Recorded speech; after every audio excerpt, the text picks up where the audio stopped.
Hey, it's Enrico Palazzo! Utah, give me 2. Palazzo! That's right. You get us. You get Robbie Baseball. You get Ben Chase. And you get the host with the most, me, Sam Wershing. We are here bringing you the Palazzo podcast, the Prospect Power Hour, 2 L's, 2 Z's. We just had a thing that happened in Major League Baseball last week. They had a draft, and unlike the 2 people on the screen, I had other things to do while this was happening. But in our text thread, yeah, it was great.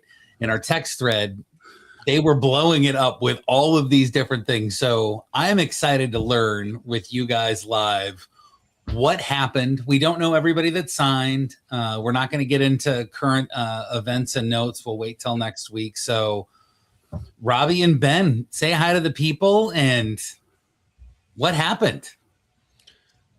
Hi, people. So I got in trouble for looking at my phone too much during the draft. I was at a family gathering, and then I went out of my way to start talking baseball with a couple of my wife's aunts, because I know they're Blue Jay fans. One's an American in Ohio, so they're like in their 80s. But I was ready to rock and roll, so I'd be like, as eventually the Blue Jays got a pick.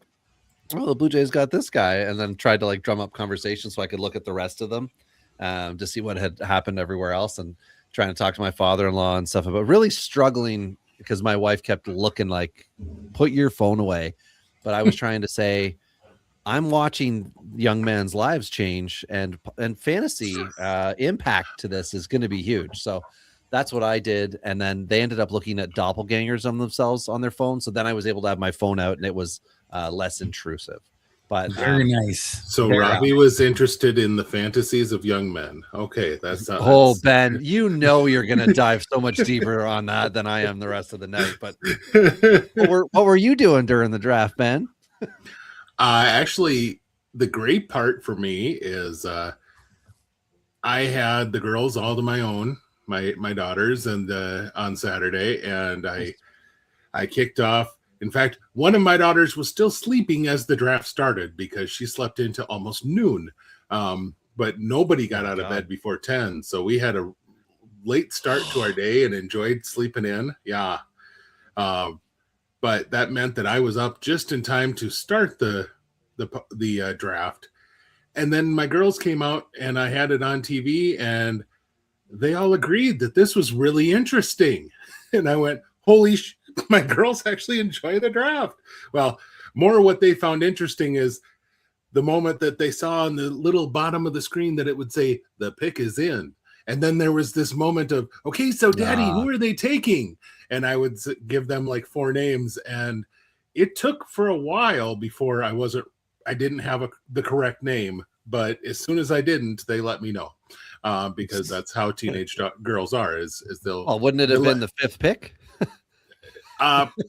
Kind of, because I said, here's the out of nowhere idea. And okay. I don't remember if that's who I said, or if I said that they could go in this route, and it ended up being they picked a guy who fit that position or something like that. Because I kind of took that as I kind of did okay on that. But and then Sunday they actually watched the Futures game with me as well. So had a good time. Nice. Now, before we go into the rundown, I want to ask each of you just a couple questions. First one, who do you, after watching the draft, who do you feel had the best draft? Who were you the most impressed with? As far as using their draft resources, I really thought the White Sox did tremendous. I think that they, acquiring the draft pick that they did a really nice job. I hate that I think that the Marlins did a really nice job. Having Jacob Lombard fall right in your lap halfway through the middle of the first, or halfway through the first round helps. But then they also took a lot of other really nice picks. And yeah, there are players and positions that I think went very well. I think the Guardians, for the organization and development system they have nailed their draft. But I don't know that I would say that that's the best draft. I think it's going to give them probably the most value near and long term, but it's going to take some time. Okay. How about you, Robbie? I mean, I'm just going to I'm just going to stick with my pre-draft guy, and I love what Texas did. I also agree with Ben. I really liked what Miami did. And when I was going through everything today, getting the excessive 9-page show note together, I thought, I didn't like Miami as much when I just skimmed through, but now that I'm actually like going through and looking at the talent acquired, depending on the signings, which is going to be the case for a lot of these, Washington specifically, depending on who they actually sign, there could be a big shift in like how things pan out here, because a lot of teams, as we see every year, took chances on high schoolers at different points. Typically it's late, but a lot of teams took it like 13th round. I can't remember who it was, a top 100 kind of pre-draft. Yep. I remember seeing that. Yep. I can't remember right now who took we'll find it when we go through the show notes, but somebody took MLB.com's 80th ranked in the 20th round. And I my brain's fried from just looking at everything, so I can't remember who that is, but luckily it's in the show notes. We're about to go over it. But I really did like Texas's approach of high school pitchers with the high ceilings, including injured players who I think if you're trying to figure out if you're going to be an NIL deal kind of kid or start your pro career, you're basically just making a financial choice now as to what you're going to do next year. Are you going to rehab with a professional team, or are you going to rehab with your college program if they're honoring their commitment, which I think most of them do, probably just because the optics. If they were to say, nah, never mind, you got drafted, we're going to rescind our offer, you're injured. So assuming a lot of these high school guys do end up signing this year, there could be a big shift in a month how I feel about teams. But off the hop, I love what Texas did. I think Miami also did well. And like, I hate saying it, massive thumbs up to the Red Sox.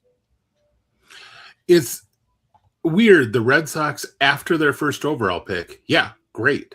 Yes, that first pick, sure. Like, what the hell? But we'll get into that here. So, but Sunday, we're actually going to go backwards because the draft is going to take longer. But Sunday, the Futures game, I don't know how many of you had a chance to watch it. But Seth Hernandez stole the show and somehow didn't get the MVP, I think, because in large part, it is such a stupid thing that they try to get every single player in. The American League in the ninth inning, Joseph Zerwa, who we've talked about a few times, and he only got one out because they got to the ninth inning and realized they had 3 pitchers left that they hadn't used. And so the American League, for each out, used 1 pitcher. That's annoying. But Seth Hernandez pumping huge velocity and then also a nasty change. Beautiful breaking pitches. He absolutely was the star of the game as far as the guy who looked the best on the field. And he's a guy who's coming out of high school and in his first professional year. Would not surprise me whatsoever if he gets a taste of AA this year, which is huge for a high school pitcher to be able to pitch in AA in his first year as a pro. The MVP was a Canadian, Nathan Flewelling. No surprise there. Also a catcher, which is makes him doubly one of Robbie's favorites. And not just that, but a catcher from the Rays system that really makes him one of Robbie's favorites.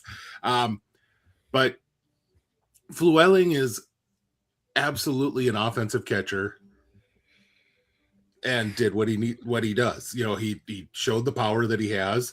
The other guy who showed power that I was really impressed by was JoJo Parker. Took 101 and went opposite field with it, and darn near took it out of the stadium. It went off the very top of the wall. He's in Toronto system, right? He is. Yep. Yes. And another Canadian? No. Well, kind of. He's on a Canadian team now. So yeah. But the one thing, and I agree with it's rare that I watch a game and I hear what the announcers have to say and I go, "You are correct, sir." But in this particular game, they nailed exactly what we see in the top prospects that you see in the game right now. There is absolutely an emphasis on speed and on defense. I was incredibly impressed with a number of the defensive plays. Yeah, there was a few things, but you had, like Leo DeVries playing second base, and he's played every minute of the time he's been on the field at shortstop this year. So you have some of those moments where a guy's changing a position, but Luis Pena has not, I want to say he's played almost no third base this year, and he made two incredible plays at third base that would both be like highlight reel plays if that was his regular position. Never mind the fact that he's spending most of his time at shortstop this year. So there's just those type of plays. And then they were running wild. And, Blake Mitchell did nail a runner with a really nice catch and throw behind the plate. But, Walker Jenkins was running hard.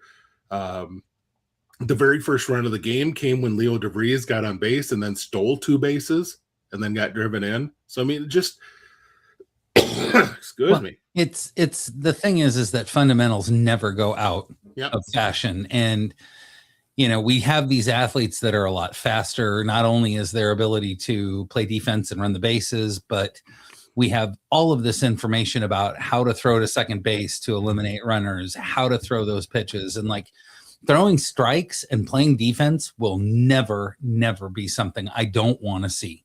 And I think that's universal in baseball. And so exciting to know that, in the futures game, at least they had people that could play defense, run the bases, and throw strikes. So, and the emphasis on the pitchers was let's get the ball over the plate and let's get ground balls and get outs, and that,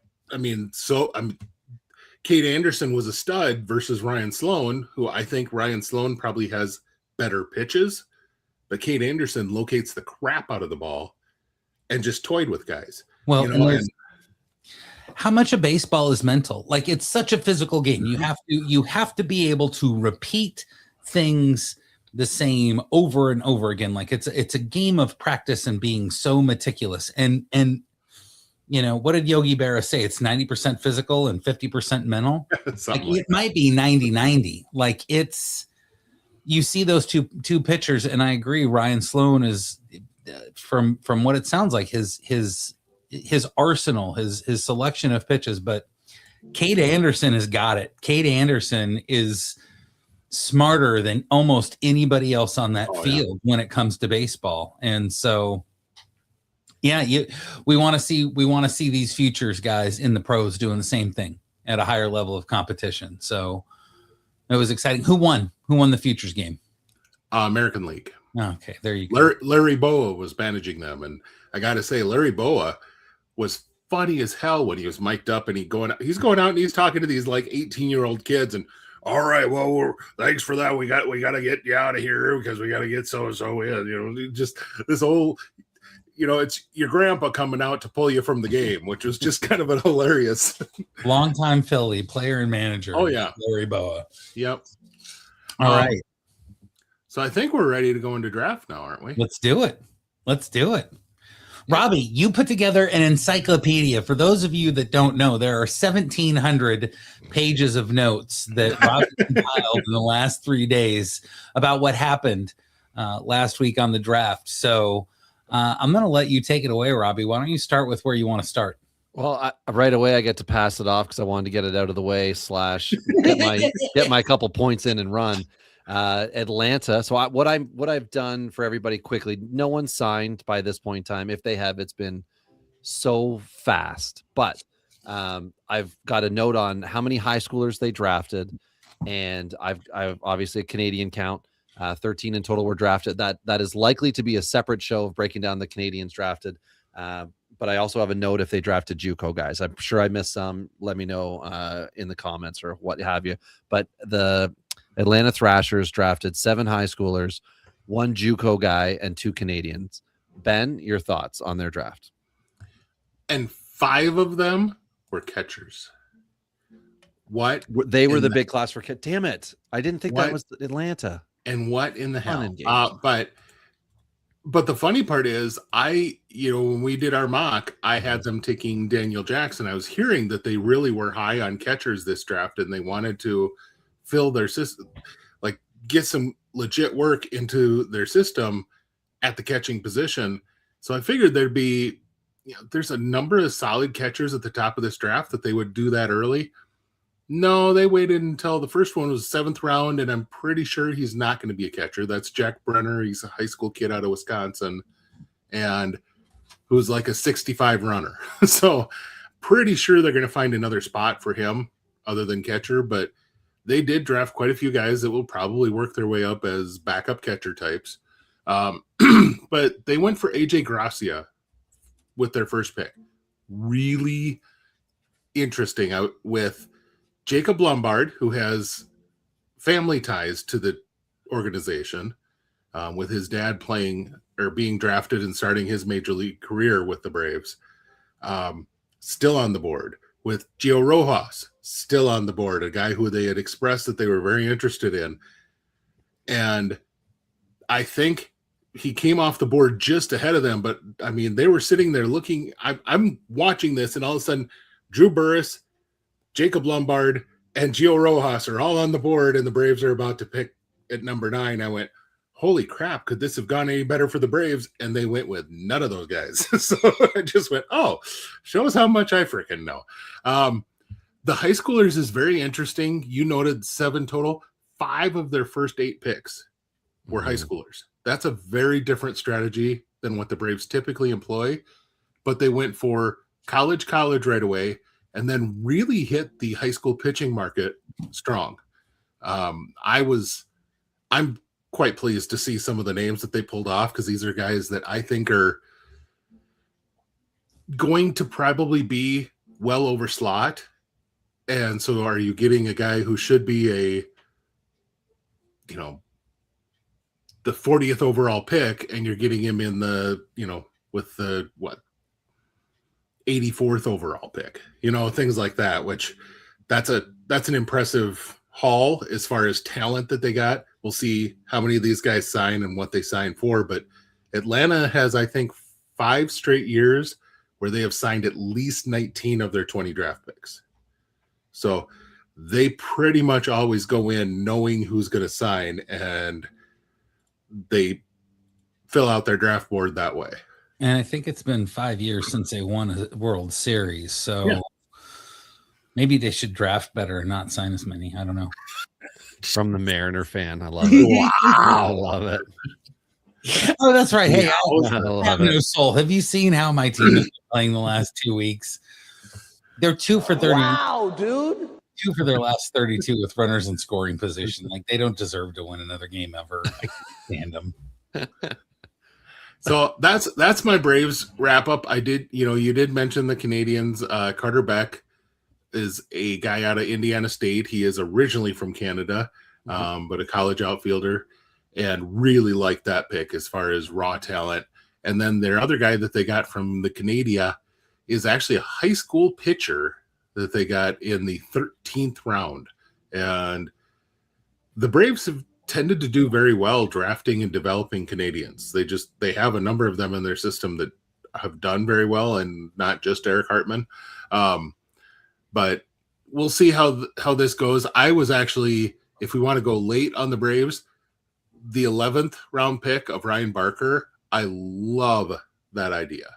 Like, he is a high school guy who was a top 150 to 200 ranked guy, and they got him in the 11th round. If they can get that guy signed, that's going to be a really nice addition to the rest of their draft. Yeah. Yep.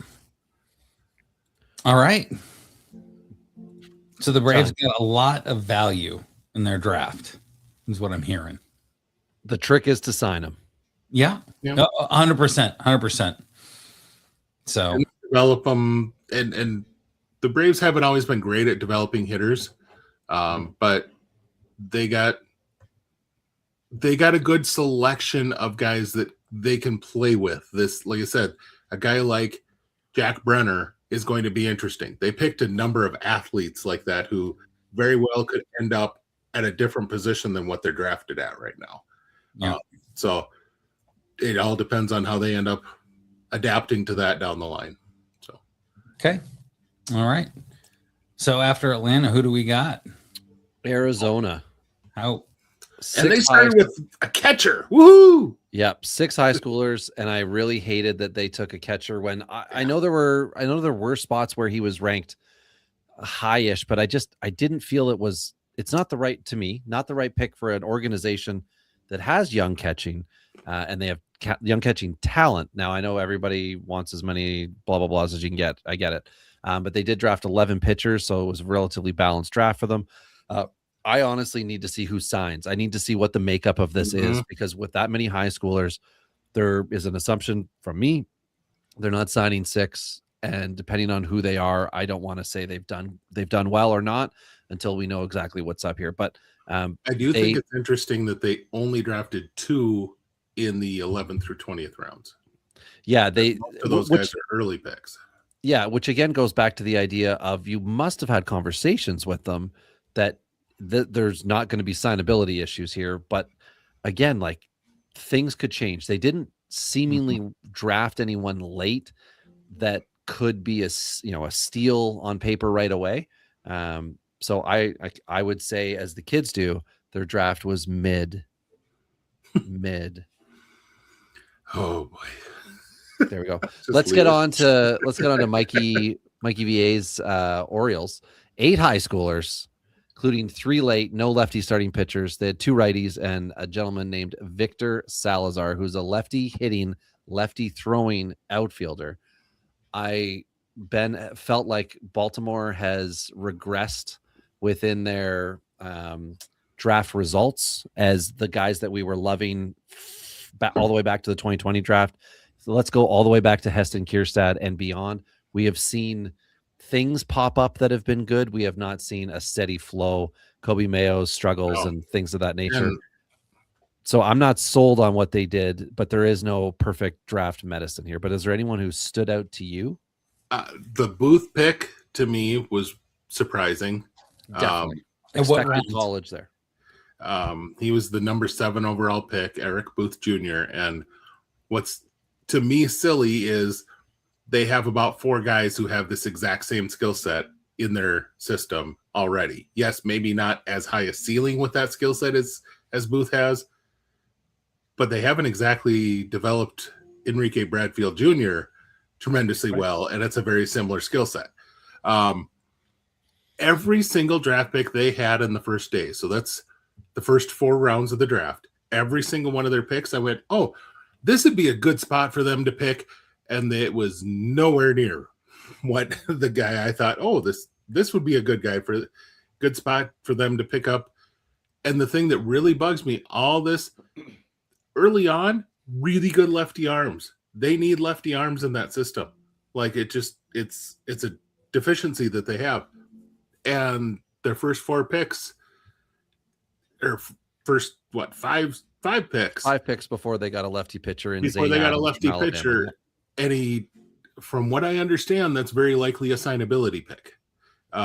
Zane is a solid pitcher, but he's probably not going to be a guy that is going to sign for 5th round or 6th round money. That's nuts.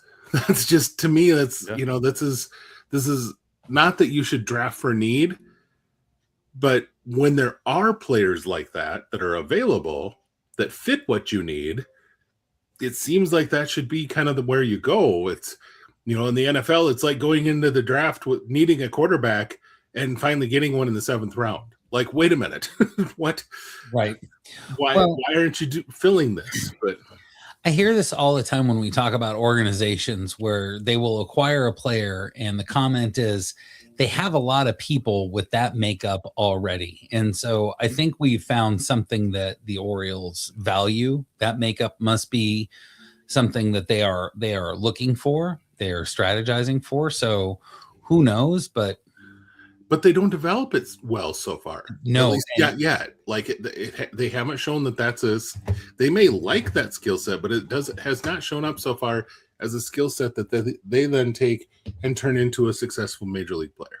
No, and we were real excited when ownership changed hands a couple of years ago with them. We really thought that they were going to be taking a step forward, and so My heart goes out to Orioles fans right now. Like, this was not the 2026 or the 2025 that we just went through that they were expecting at all.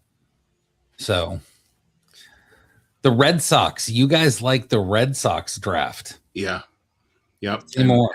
I think we actually both have a favorite player of this draft that's the same, but they also had the first holy shit moment of the draft. Like, there were a lot of like, wow, okay, whoa, that's interesting. Then they picked Jake Schaffner, shortstop from North Carolina. And I think MLB.com had him ranked 75th. Baseball America had him ranked like 101st. So and a they little picked early. him with the 20th overall pick. I feel like that was themed. Wow. Like, I don't know how you are on that, Ben. I know once upon a time the Blue Jays picked 2 high school teammates, like round 1, round 2, or it was like a comp round, whatever it was. But I just remember they did it, and neither one worked out. Off the top of my head, I can't remember who they were, but it just didn't work.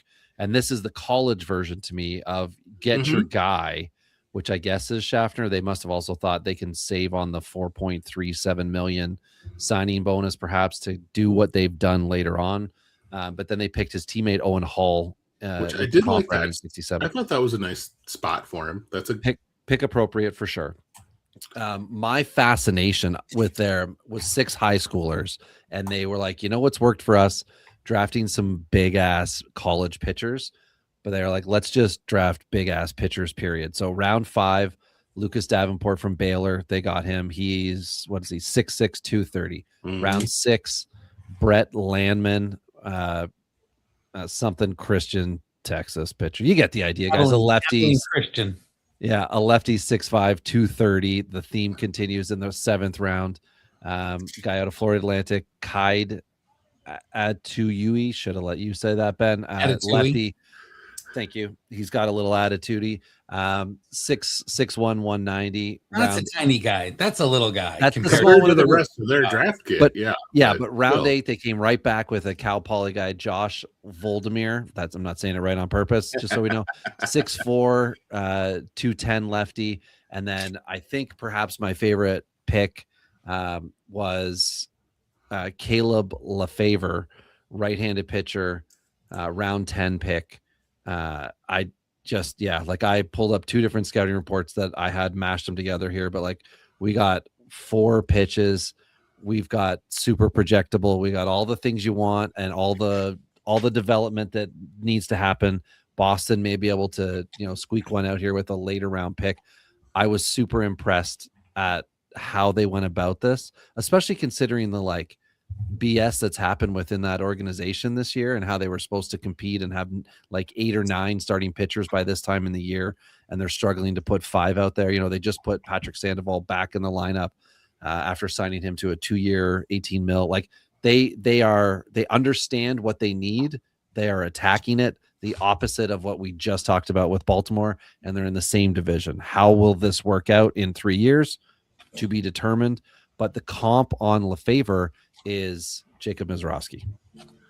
The things I really enjoyed looking at this draft class I love Lefevre, just good Iowa boy, corn-fed, 6'7" pitcher, gotta love that. But he just doesn't spell it right. He doesn't. This is true. Lafav. It should be OUR, like favor, like how it's spelled, Queen's English.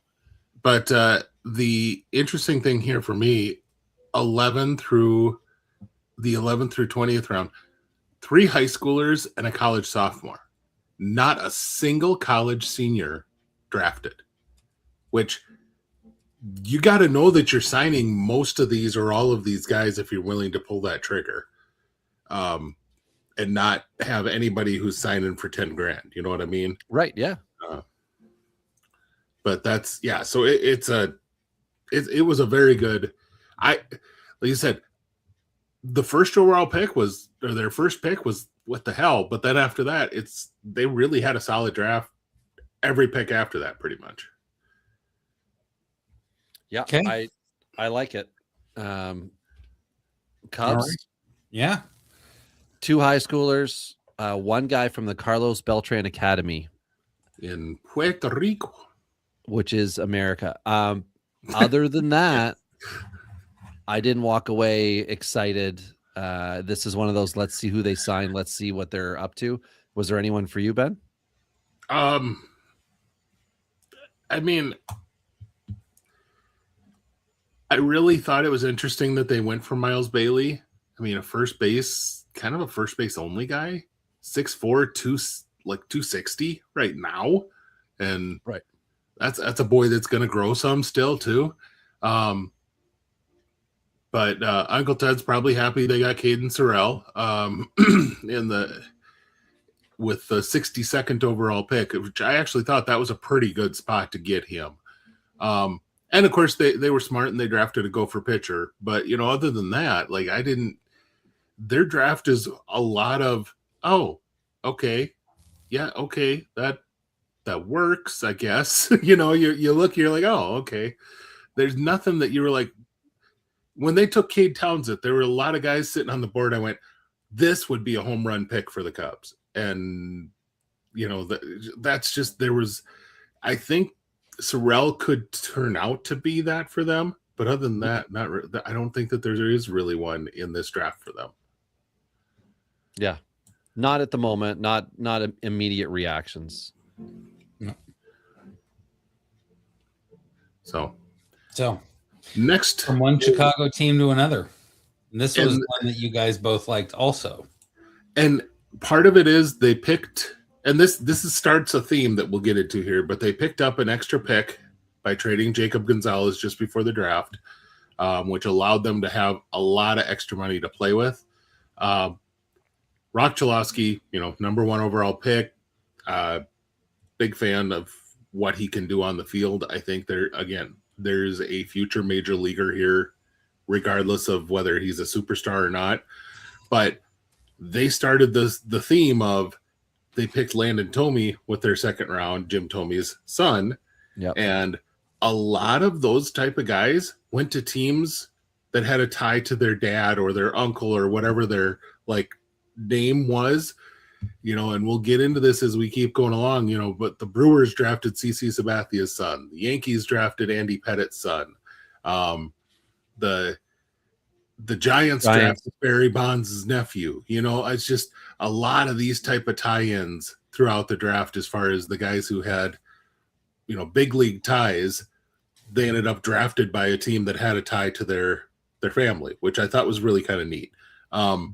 But overall, they just kept picking guys throughout the draft that I thought, oh, that's a really nice pick. And, you don't see very often that a team has, I'm going here, in their 11th through 20th rounds, they have 3 guys that appeared on the top 250 for MLB.com's draft rankings. You just don't see that very often, that a team picks 3 guys like that in the back half of the draft. Well, and I'm always curious because, we've got 30 different teams with different things that they look at, and MLB puts together their rankings in their own way. I'm always curious how those players do, the ones that were highly ranked and then drafted late off in the draft. I don't have the time to put together the data, but I'd be curious to know, how do those picks end up taking off? Or were they really meant to be late round picks, or are they going to be diamonds in the rough? Is this somebody who could turn around and become a lot better than what you'd think for a 15th, 16th, 18th round selection? So I did think it was interesting. Their 18th and 19th rounds back to back. Jackson Berg, is it Berg? Oh God, bless America. My page is not Bergman. I was going to say I thought so. Okay, from Indiana. Big, 6'6", 225. This is a kid that I liked him in Big Ten play, and I thought this is a guy who could come in and he's going to get up to AA real quick, and then it's just going to be a matter of his stuff is it needs another tick, but you go to a drive line or you go to somewhere, a velocity or a whatever, something like that, and find that extra gear or to find something different to spin. he's got a frame and he repeats. I just thought, man, that's a great pick for round 18. And then in round 19, it's like their David Eckstein pick out of Minnesota Mankato, which this is a guy I actually watch because he's up in this area. I watched him a little bit, Jake Birkland. And like I said, hustle, hustle, hustle, all of those white boy, short white boy things that get thrown out as far as descriptions. Oh, he's a gamer, he's a baseball rat, all those stupid things that you hear. But that actually fits this particular guy. He plays way above his talent level. And so he at least will push a lot of guys effort-wise in their system. All right. Heading over to Cincinnati. Yeah, Cincinnati. The Reds had 3 high schoolers, 2 JUCOs, and a kind of overall disappointment to me, looking to see where their punch was coming from within the draft class. I don't see it on their board for 20 rounds here. I don't know if once they do their signings and we see they threw a lot of money somewhere I'm not expecting. I don't know. It's certainly not a disappointment. We don't know what any of these young men are going to do. Yeah. I think I was also just really sick of all the LeBron has finally signed here things that were going on. Yeah. Since him Because going to he was the Ohio, 18th pick. Justin LeBron ended up going to a team in Ohio. You knew that there was going to be comments about, LeBron returns to Ohio. But yeah. And then Eric Becker is another guy who's kind of to me, a lot of variance between the ceiling and the floor. And to grab 2 guys like that with your first 2 picks, that could be a little risky, to say the least. For sure. So, yeah, not sure what the draft class will look like, right? Like, Cincinnati's had a couple stinkers. Not to pick on them as the sole organization, but just looking to find some sleeper type names, some interesting. Obviously, these are all elite athletes, but like off the hop here, there are a lot of teams that had more pop within the names that I had seen at first glance here. Tyner Horn is a name to kind of keep track of, 3rd round pick, but I think he's a guy to keep track of in that he could very well be their closer down the road. I think he's going to play up once he gets moved to the bullpen full time. But one of those guys that I think could play better than a 3rd round pick. But even then, he was picked at pick number 94 and he was ranked at number 234. And where is the guy that you need to move money around like that for in this draft? Normally you see, it's the 50th pick and they got a guy who was ranked 250th. Well, they must be intending to move some money here.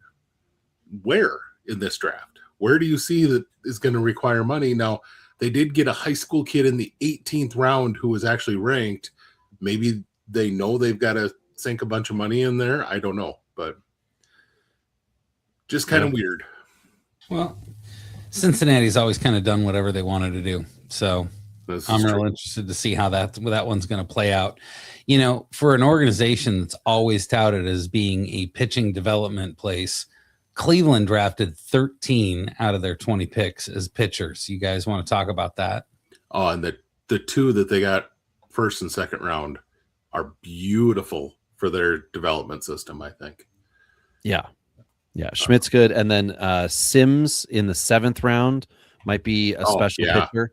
And then Roland in the 16th. And Sims he's massive. What is he? 6'8"? Yeah. Is that where he's sitting here? Big high school boy. This is their Alex Clemmy this year. Yeah. Their guy that they get in for a year, make everyone go, ooh, and then trade him off to get something. Give him the money. And, assuming the money's saved in the picks leading up to him, give him the money. He, does not do that college thing. And maybe if that doesn't work, maybe that's when they get into Sebastian Roland, the 6'2" pitcher, the righty from Central Point Christian Academy. A couple Christian pitchers they brought into the org. But I like that. And obviously the lefty I personally favor the lefty, but these guys just look from the video I've seen on Sims, from the video from Roland, these are just dudes, you know. In Cleveland, as we all know, they know how to do it. So even if it's hype them and trade them, they seem to know how to do it. So I like their draft, and like, let's see how this works out for signing. Yeah. Yep. The big thing is going to be, I think they might have gotten their best pitcher with their second pick with Logan Schmidt. I really love his overall stuff. But some of these guys they got later, you know, they went very heavy pitcher, but Alejandro Garza is a guy who I had an eye on as somebody who would be very interesting in the like 6th, 7th round for someone to take. And they got him in what, 15th round. Yeah. That's a good draft. I mean, you're getting value in a lot of places. Yeah, Cleveland. I'm real interested to see how all these pitchers pan out. I mean, that's a lot of depth to be bringing in, and it's not like the Angels a few years ago where they drafted all pitchers. These guys might actually do something. So just like when we had fun and talked about the Braves, hey Robbie, you know who's next? Oh, of course I do. Of course I do. It's the Rockies. So Coors. So they had 17 picks before they drafted your favorite pick of the draft. So like, Coors. how I wanted this to go. Yeah, how I wanted this to go and how it went. They're not meshing for me. But one of the issues, I mean, catchers and pitchers, automatically I'm interested in the pitchers, except when they're going to the Rockies, and I'm never interested in the catchers off the hop. And that was like round 2 was a catcher in Daniel Jackson. Round 3 with a pick in between was a catcher. Then they were pitcher.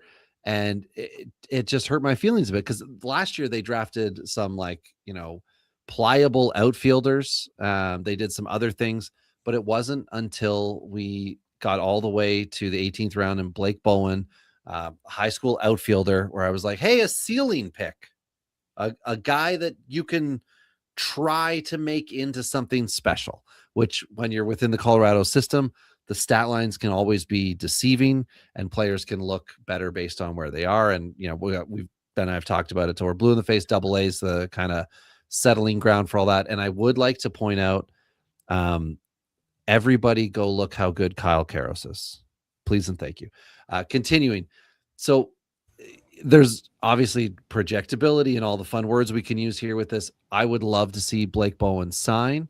It would be a positive for me. A bunch of these other dudes that they've drafted are not real exciting. Now they might be good players. They might work through the system and things will go up, but I didn't see ceiling, which is what I was looking for. And as well with the pitchers, there is a natural concern that they're not going to be able to hit their ceiling. And unfortunately, Dollander, who, as we had talked about, could be the road ace or could be all these things. He's hurt. He's out. He's not able to help that name. He's not able to like buck that trend for them. So that was the one guy. And if they don't sign him, I'm going to have to reevaluate all this. But Tyler Bell to me was a weird pick for them right there. Like they said, again, there were guys on here that I thought, oh man, that's a great fit. That's a great fit. That's a great, and even next pick, Grindlinger with the Angels would have been like, that would have been a guy to take at that point. But I mean, again, we talked about how you don't draft for need. Shortstop with the Rockies, Tovar is not making it happen as was originally thought. You know, he was going to be this guy. It doesn't look like he is this guy. But then they've had scrap heap type guys come off that are able to produce for them. Yeah. And like half their lineup are guys that other organizations did not see value in or long-term projection or whatever. So hopefully these guys like, you know, Daniel Jackson, Logan Redman, Ben Davis, Tyler Putnam, hopefully there's something within these guys that they're going to be able to make some happen. There's some big boys amongst this crew too. So, and Juriel Colazzo is one to pay attention to. I'm told that I had heard he's listed at 6 foot 174. I'm told that that's actually more like 6 foot 190, and he's put on some good weight this year. But that was what he was when high school drafted guy. Yep, from Puerto Rico, and so that's going to be an interesting one to follow as well. because he is really good defensively and the type of guy who can hit gaps very well offensively. And so as far as a guy who would fit very well in the Colorado ballpark, you don't draw him up a whole lot better than that. So, but now we get to go on to another name drop team. Go Tigers. Yep. Yeah, Tigers, 6 high schoolers, 13 pitchers. I think the draft overall was solid. They did, of course, snag a couple Canadians, as you should if you are a border team, and also if you would like to win, because that's what they can do. Canadians picked Robert Omedi, third baseman out of Ontario, and for the 20th round, Will Zielinski, the auto parts king. That's Will Zielinski. Zielinski, high school senior pitcher, a righty, 6'3", big boy. I don't know about the signability for this guy. A lot of the Canadians, especially Alberta, which is where he's from, they don't get the big fancy college offers. Eric Hartman 2 years ago, same deal, Alberta boy.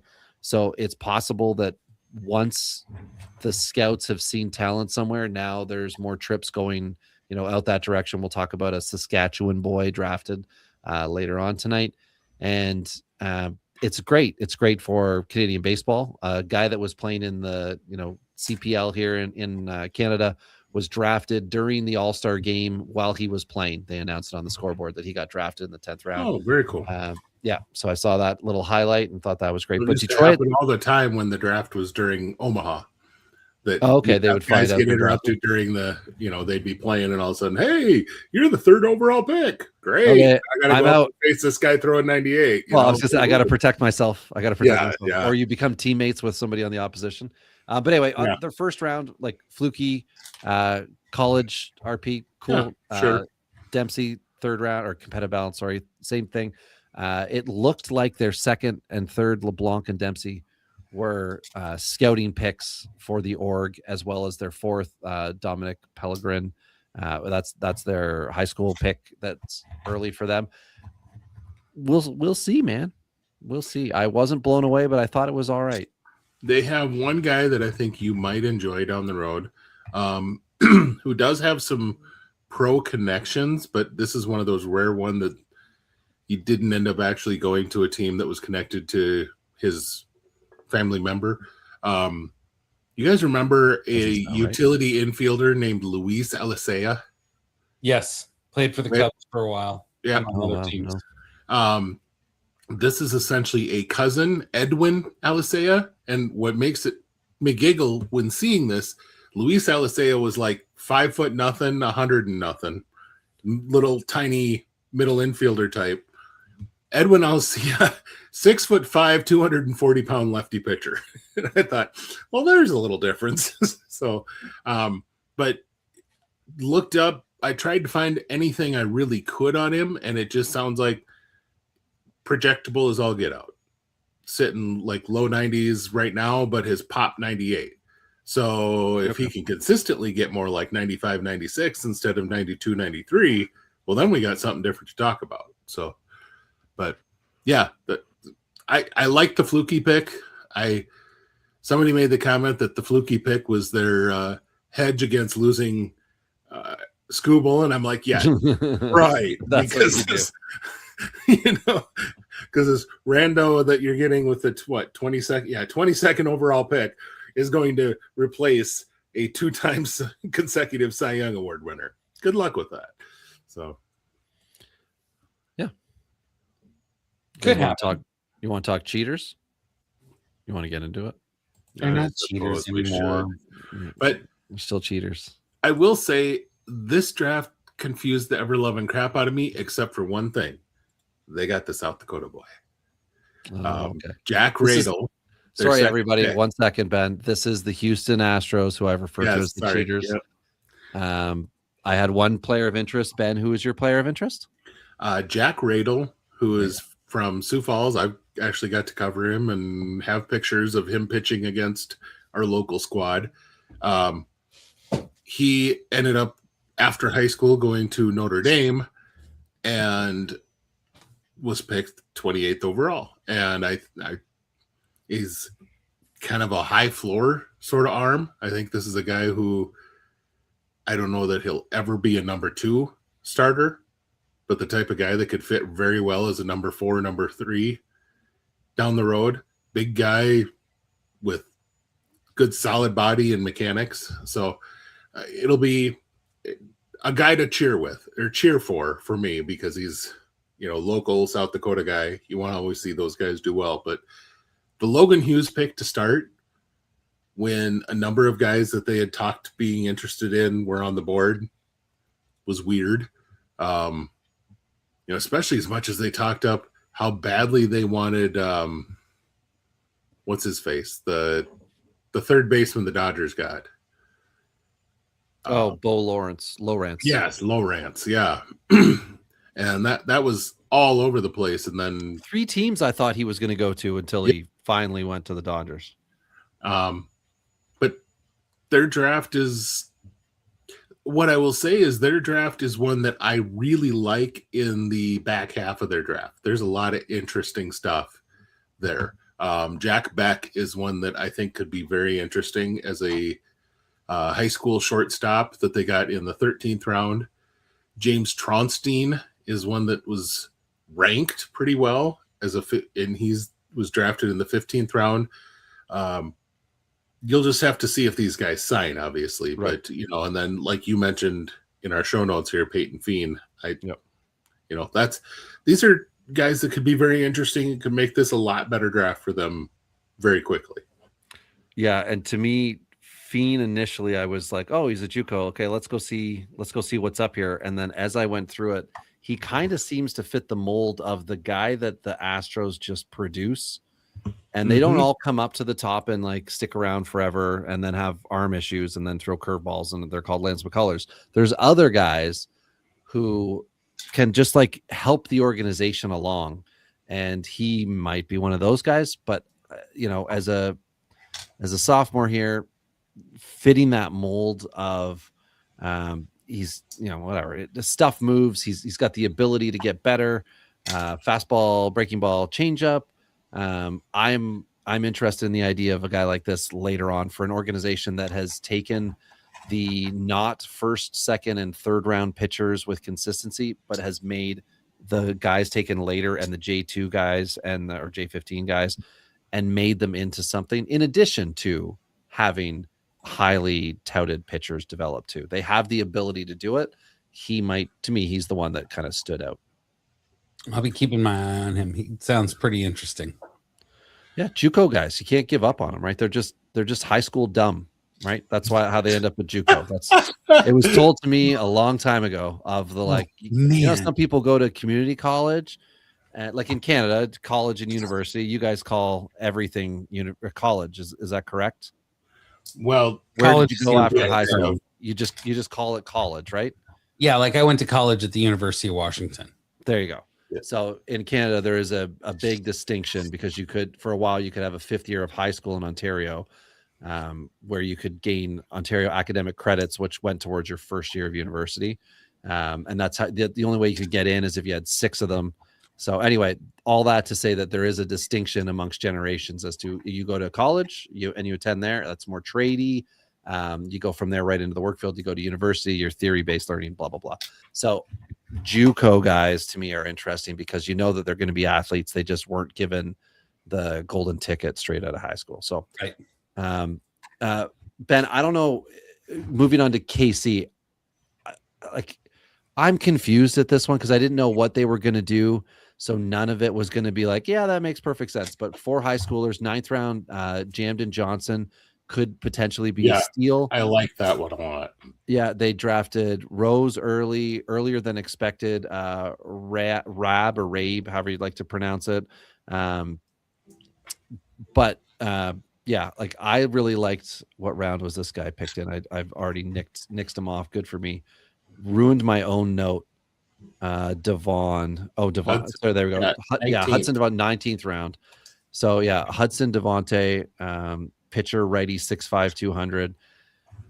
He just, if you look at a little video of him, it's good. Repeatable, all those things. It's a matter of does he sign? And Yep. if he signs, it could be neat. But Kansas City, none of it was going to make sense to me, and kind of none of it did. I don't know if you just sum this thing up No. similarly. It doesn't. It's weird. Their draft, Rose. The only thing I can say about Rose is Rose was a guy who was jumping up boards a lot, and so I kind of wonder if they knew there was no chance they could overpay and slide him down. Right, he wouldn't be there at 30. Yeah, if he's a guy you really like, then get him now. And it allows you to set up for some fun things later on in the draft, but then I don't see where they did the fun things, right. And that's the other thing is you get that kind of flexibility. Usually you use it. And I will say, probably as I'm looking at like their 11th through 20th round picks, the guys that they would want to move money for are their 19th and 20th round picks. Right. Like it's why are we waiting so long to do that when you think you're going to have some money available? Do you think that them in Cincinnati just did that because they're cheap? I think I feel like last year there was maybe 2 teams that didn't spend to their cap. Yeah. I think everybody spends the money. It's really just a matter of how they disperse it. So like they had a little over $10 million, almost $11 million for the first 2 picks.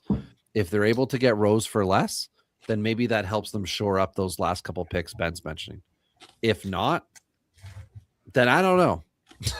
But like they kind of need to have somewhat done deals in place in order to not find themselves otherwise you just wouldn't take a high schooler who's going to need $2 million or 900,000 or whatever if you don't think you're going to have it, because these top 5 rounds, top 10 round guys are locking up 90% of your money. Well, and the guys you pick on the third day, what used to be the third day, the 11th through 20th rounds, they have to be guys you can sign almost or have a pretty good idea anymore, because there is no protection for that. You don't get that guy signed. You don't, you miss out on your second round pick. You get a compensation pick the next year. Mm-hmm. If that guy doesn't sign or whatever, you get a compensation pick. That isn't true for anything after the 11th round. That isn't true for anything after the 3rd round, I think, actually. But the Chad did mention, and this is a guy that I kind of thought you might mention, but Hunter Postle. Yeah. He's an apostle or something. But 6'8", 245-pound lefty, which that just ticks all sorts of Robbie buttons. Yeah. But I don't know much about him as far as is he, a guy that throws 90 at 6'8" or something. I couldn't tell you. So that's. I clicked on it earlier today and was like, that didn't get me. So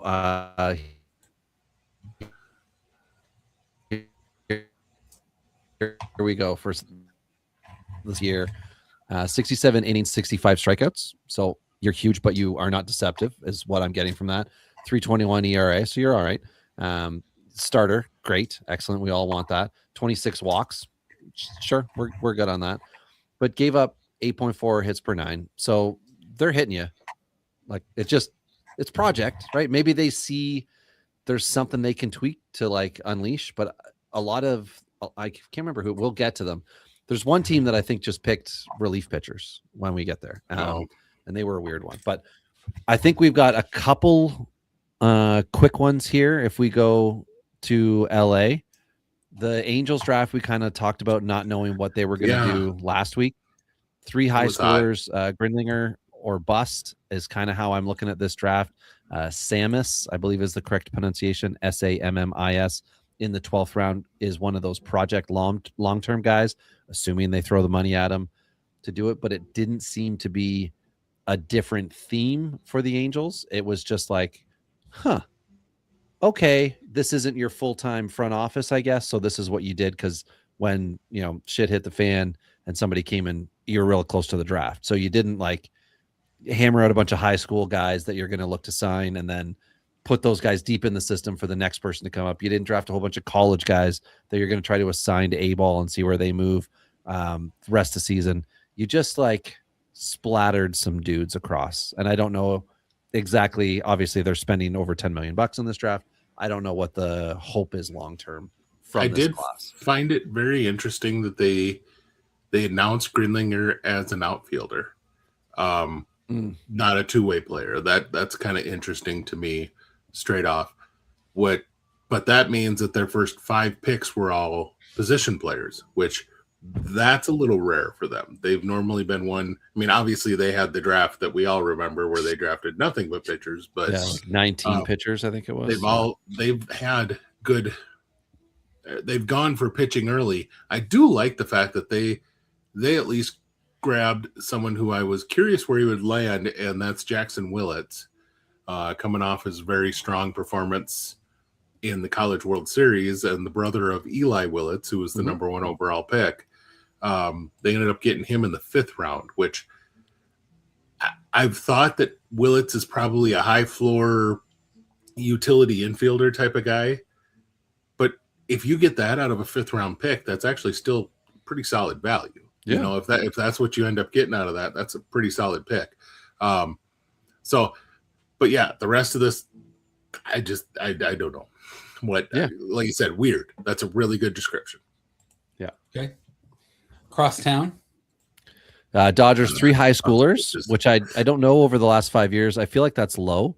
Lowrance dropped to them at 40. I think that was an obvious pick of highest talent as a high schooler. But that to me is also the highlight of their draft, which isn't the worst thing when you're like the repeating World Series champion. And then they did what they do, which is like a bunch of college pitchers. And I'm just going to assume they all have arm angles that are fun and exciting. Gavin Van Kempen, East Carolina, college dude, 6'7", 240.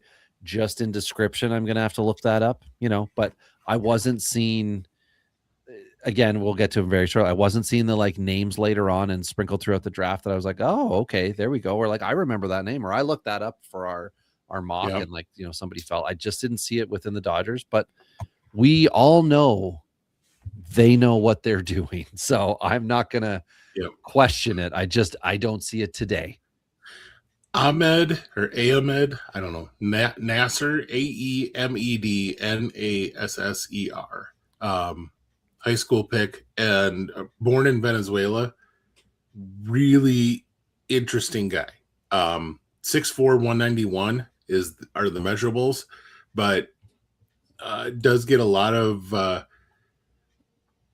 there's a lot of comparison to what Mike Sirota has become as a player, which is kind of, a 15 home run to 15 to 20 home run, 15 to 20 steal, but really, really exceptional on base and strong defensive skills. If you get that out of the 15th round and he develops, Jesus, this is why we hate the Dodgers. Like, they could potentially pluck a guy like that in the 15th.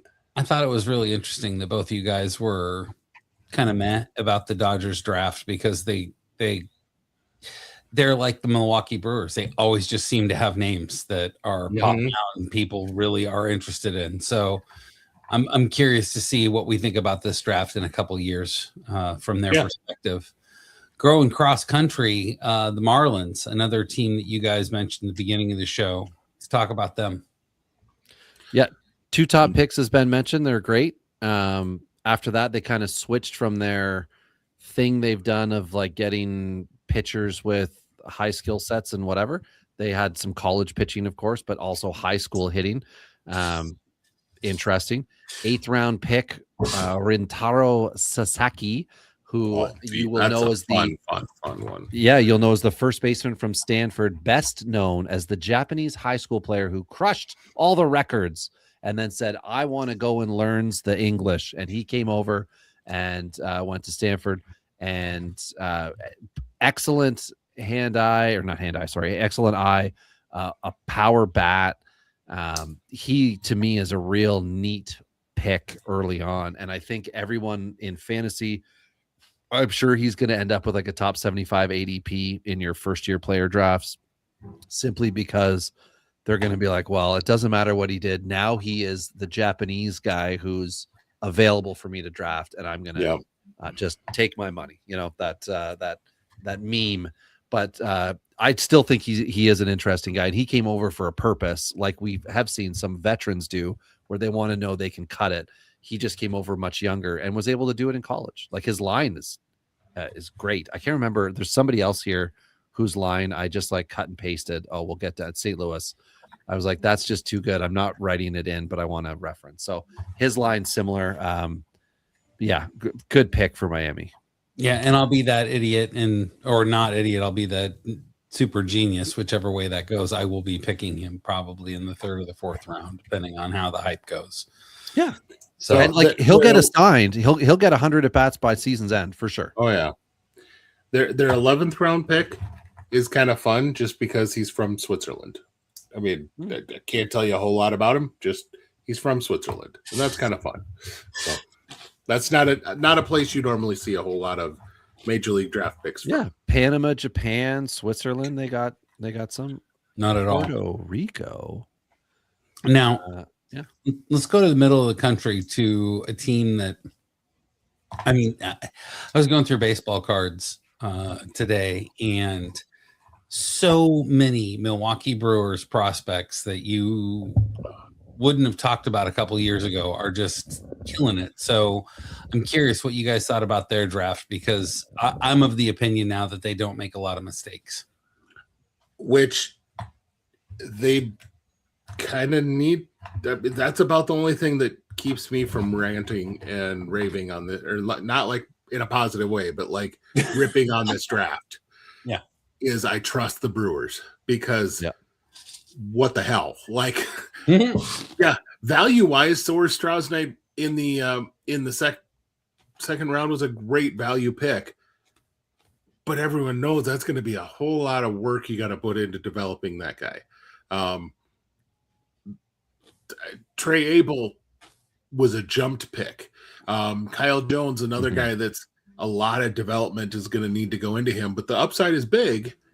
And, you go down their list and it's like, Jesus, I guess they know what the hell they're doing because that's well, as you said, Carson Sabathia also drafted. I guess he's the third as that same pick, but I completely agree. Abel was the jump pick that allows them to get at least one of the guys that they draft, one of the 7 high schoolers that they've drafted, who's later on, between him and his brother Brady last year.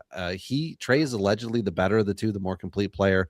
Brady's been perfectly fine this year, undervalued last year at the draft because so many high school shortstops were taken. A year later, he's got a pretty good line, I think, at low A. But yeah, we'll have to see who comes and officially signs with the Brew Crew to break this thing down in a month when that deadline is passed for signing, because it's all like we are always focused on all the names to then see what happens with it, because we've seen them just take everyone at different skill sets and whatever and turn them into players. Now, hey, they did pick a nice small forward though. Oh yeah, yeah, they got somebody over 6'10". No, they got Grant Hill in the 7th round. So, but Stop. Sports. Near Milwaukee, but closer to Seattle, is Minnesota. This was, their first overall pick was just it made sense. That's the nice thing. What didn't make sense is to follow that up with another freaking catcher. What the hell? Like Von Lackey, 3rd overall, followed up with Carson Tinney, 43rd overall. Both catchers? Both catchers. Talk about depressing. So but then they went in the top 43, and they went for 8 2 pitchers straight. Then Ben, So because they were like, well, we got 2 catchers. Who's going to throw to them? Let's go pick some boys up. They only had 1 high schooler.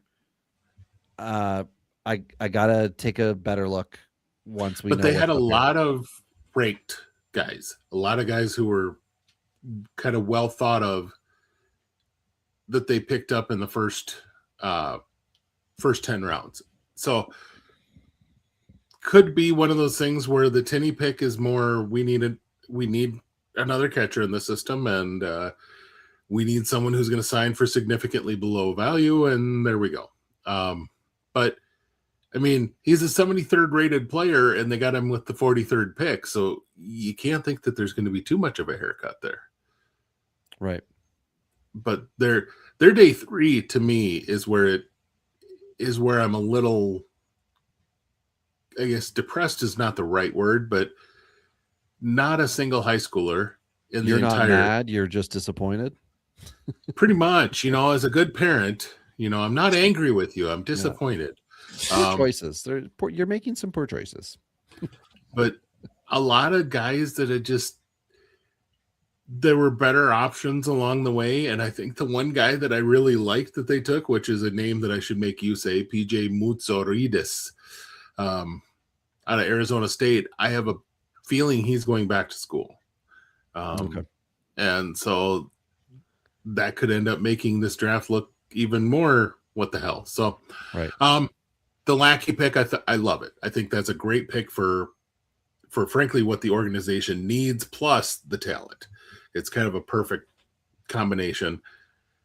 Even though, Robbie's going to hate it because it's a catcher and all that sort of stuff. But if he can come up and do what he did at Georgia Tech as far as behind the plate, that could make a lot of their pitchers better.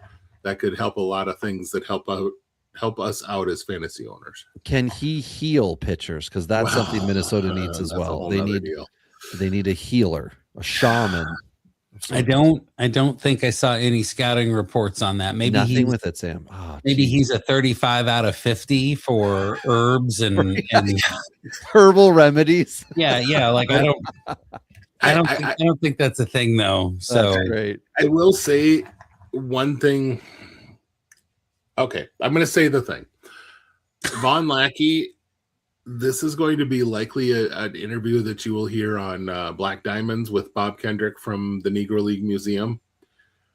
The amount of black catchers that have played in the majors in the last 30 years is almost none. Charles Johnson. I was just going to say Charles Johnson is the only name that I can think of. Yeah, he's like the prominent one. And Lackey goes to the team that I don't remember if the Twins were I'd have to look to see when Elston got onto the Yankees, but they were they were the first who had a catcher who was black that played the majority of the games of a season behind the plate. And that was Earl Batty back in the 60s when they moved over from Washington, D.C. to Minnesota. He was one of the first full-time catchers that happened to be African-American. And so there's a little bit of interesting history here that's involved with this. And yeah, I know touching on race makes it a real, you'd rather talk about, Wander or Trevor Bauer, but important to highlight that. And but it is an interesting faction that I'm excited for that. I think that's a very relevant thing. It's way better than talking about fucking Wander Franco. Jesus Christ, that guy's terrible. I will not to tell you my feelings about Wander Franco. Yeah, there you go. For just a second here, let's pick up Anthony's question on Jacob Lombard telling teams that he only wanted to go to Miami. That would be awkward, seeing as he has family members that are part of other organizations in Major League Baseball. So, like, your agent can say whatever. Yeah, but that's just not a thing, because sometimes a team would say, "I don't care, you're our guy." But maybe in this instance, teams were like, "You were on the list. If this is how you feel, we're going to get our guy." So, like, these are all teams that had more money to spend anyway. If he's like, I'm willing to drop down from like a top 5 and leave $4 million on the table to go to Miami, okay, that seems like an odd choice that you wouldn't be open to the opportunity to do that. But if you're that young, wouldn't you be looking at, I'm going to max out my money no matter where I go, and it looks like I can go to college for a couple of years, then try to do this again? I will say what I did hear coming into the draft is there were a few high school players who were pretty highly regarded, but I didn't hear anything involving someone as highly ranked as Lombard was, but a number of guys who were highly ranked high school players, their college commitment came in suddenly with a bunch more money. And that led to one of the draft picks pulling out very last minute. I'm blanking on who it was off the top of my head, but the worst is pulling out last minute. Can I get a hell yeah? Oh yeah. True stories. All right. But anyway, So on to the Mets. The Mets are next. Speaking of pulling out and making a mess. Pull-out game is fantastic out in Queens. So I noticed that in the show notes, James Clark is the guy who withdrew. Sorry, I just since I found that I needed to bring it. Okay. So you guys must have watched, or Robbie, you must have watched that 18th round of the draft like it was the first round, because there are a lot of players. There's a lot of value hanging out late. Yeah. It's just, do they sign? And this is where these guys, like it used to be the 25th and beyond rounds where they'll take a chance and just have the rights to see if something happens. Rowdy Talese once upon a time was like 35th round pick, and the Blue Jays first round pick ended up with an arm injury. They didn't sign him for what they were going to. Rowdy Talese, instead of going to wherever college, they gave him $900,000 or something like that, and then he signed and whatever, became a major league player for several years. King of the thick boys. Yeah, that's now happening in the like 17th, 18th, 19th, and 20th rounds.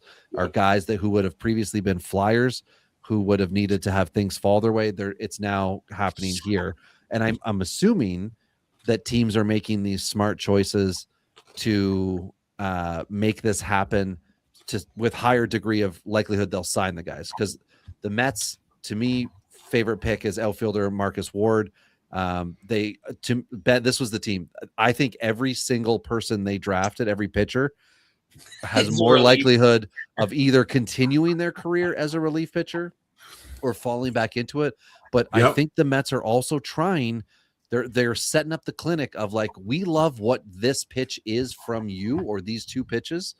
You're coming to school with us. We're going to turn you into the starter that your college team forbid, or whatever the scenario was, you're returning from injury, what have you. And we're going to see some of these pitchers pop, which is exactly what they're looking to do, because they've had that recently. Yeah. And I feel like that's what this draft was for them.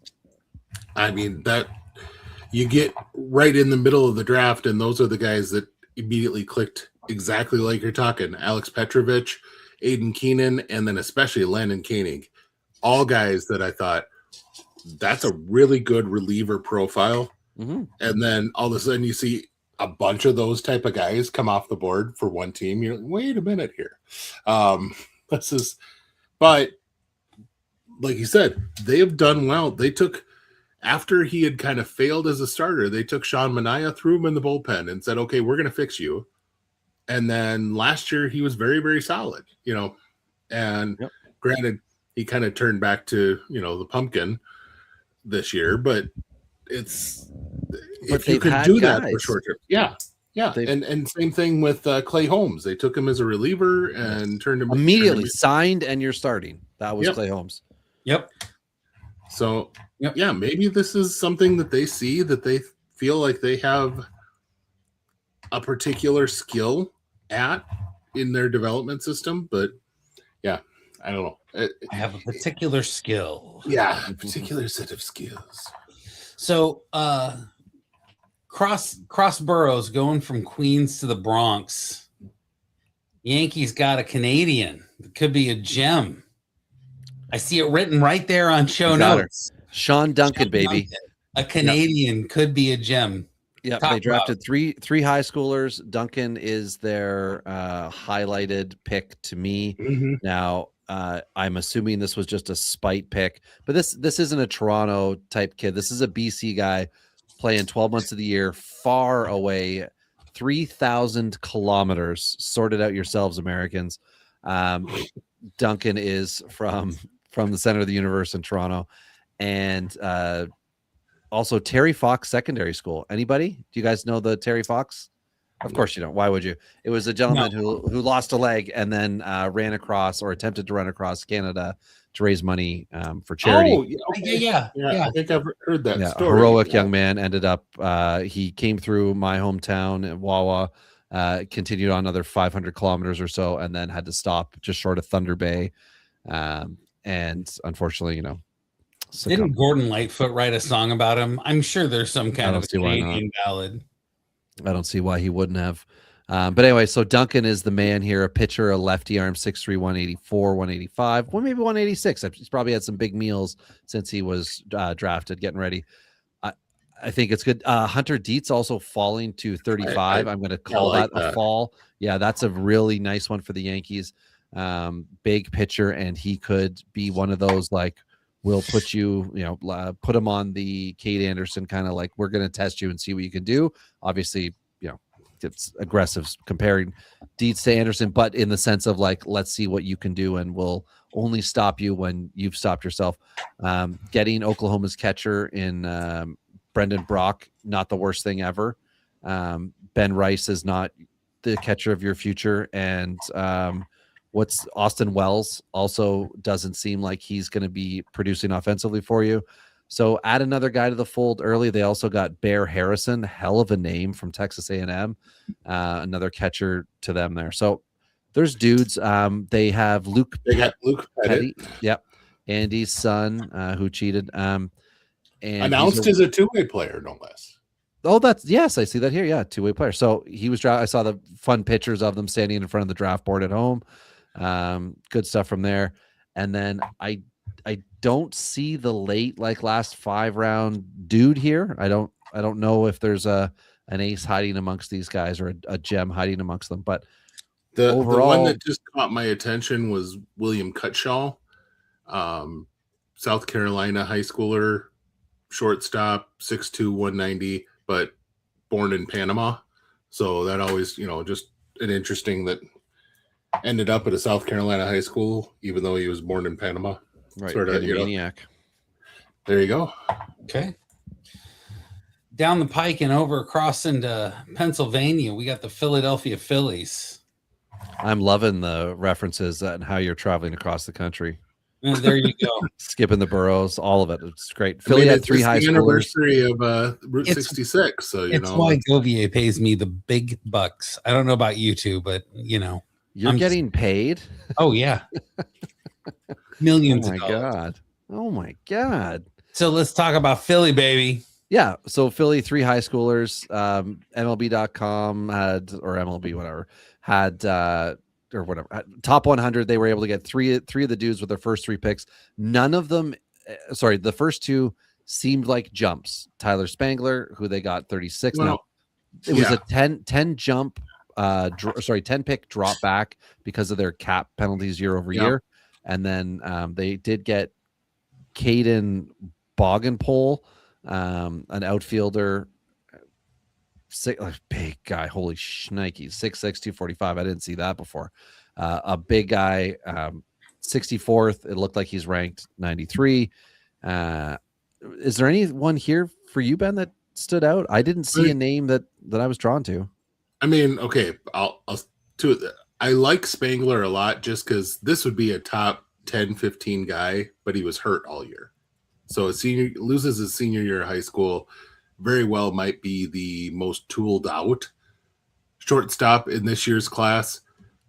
So to get him that late, you're taking the risk of, he basically lost a year of baseball, but the upside could be significant. The thing the guy that kind of stuck out, and I got to say, 9-year-old Ben saw this and laughed. Drew Titsworth was their pick in the 11th round. I intentionally left that one alone, but there you are grabbing for Titsworth. So, Sam, do you have a third one to little nipple to put on top? Or yeah, no, I'm good. I'm good. Yeah. I like to keep abreast of all the draft. There we go. Yeah. Hey, and they drafted a Clemmy. They did. I didn't see if it was a connection to where did you? Yeah, I don't know, but okay. 6'5". So lefty. and a lefty. So you're like, well, I suppose it could be, but but I didn't see anything on Patrick Clemmy that like write-ups. It was all small town newspaper. So I didn't see anything that was like, here's the guy, perfect game, this, that. Like I just didn't see it. And a lot of these high schoolers that you don't see reports on does not mean they're not good. It simply means that they are playing like shorter season ball, or they're not doing the extra travel, or they don't go to the perfect game, or they don't do these things that get them on the big circuits. But they could be doing that similar to G15 guys, because they've talked to a scout. They know there are professional scouts interested in them. So maybe mom and dad or whomever don't push towards getting their kid out there wearing their arm down or doing all that stuff, because travel ball does still have a horrible reputation, especially in Canada. Here, a lot of travel to the States is required for it, and parents are just dead set against it these days. So, anyway. Yep. I will say he is Patrick is from Connecticut, and Alex came out of high school in Rhode Island. So local scouts. Certainly feasible. Yeah. Maybe a cousin or something. Yeah. Yep. Well, to keep Robbie continually entertained, traveling across the state, we're going to go to the west side of Pennsylvania and talk about our Pittsburgh Pirates. Yeah. They also had a steal in the 18th round. But what the hell were they doing in the first round? Oh my gosh. Thank you, Ben. So 4 high schoolers in total. Malachi Washington, outfielder, who was the 18th rounder that Sam's referring to. Genuinely, I think we just got used to liking what Pittsburgh has done, because they've spread things out in spots. They've made choices where we're like, it's not Tamar Johnson, so I'm cool with it. And then this draft happened where it's like, okay, is it because they're better? They've like better MLB standings. They've changed what they think they need to do from the draft class. Like, just keep doing what you did well. And I didn't see that. I saw a change in draft philosophy. Okay. What was wrong with their first round pick? Who'd they pick? Derek Curiel, who rank wise, not a horrible idea, but you left Drew Burris on the board. Yeah. If you wanted an outfielder, you left the best college outfielder on the board. If you wanted the top athlete, Jacob Lombard was left on the board. This is a spot where I saw a lot of places have Gio Rojas go off as an early pick. Yeah. And lots of options for them. And instead they went with Derek Curiel, who perfectly fine player, but I have some significant questions about a lot of things with him. I think the floor is a long ways from the ceiling with him. Okay. And to take him 5th overall when there were a lot better options for, I won't say a guaranteed major leaguer, but a guy who had a lot higher floor of a potential major leaguer, it seems like a weird pick. Okay. Well, the next 3 teams are all on the West Coast. We're going to start with 2 in Cali, the Sands. We got San Diego. They picked 4 high schoolers, and they didn't wait for the 18th round. They made their move in the 17th round. They jumped early. So talk about their draft and talk about Denton. Yeah, so first round they did what they've been doing, high school pitcher, Coleman Borthwick, instead of the lefty, because we believe that there was an injury, which when we get to the Rangers, we can discuss that. Obviously, they were like, we really like where we're headed here. Let's shoot for the moon. And they went and got themselves a Canadian, a high schooler, Elliot Lascelles, nailed it. A 6'1" shortstop out of Upper Canada College, which is a high school in Ontario. There's also Notre Dame in Western Canada, but they picked him up, and then they're away to the races as far as ceiling guys go. They did this last year. Ryan Weidman, I think, was their 3rd or 5th round pick. I can't remember where, but he was one of those ceiling picks, and he's had a good first pro season. Yep. And then, like as mentioned, Denton Lord, who had top 100 and a few lists pre-draft, ended up sliding all the way to 17th. certainly a signing, possible issue here. But how do you not draft a 6'8", 220 hammer throwing righty? So they need guys in their system. They drafted a bunch of them. I don't know what I think about most, but there's 3 dudes off the hop I like. Ben, where were you sitting for these guys?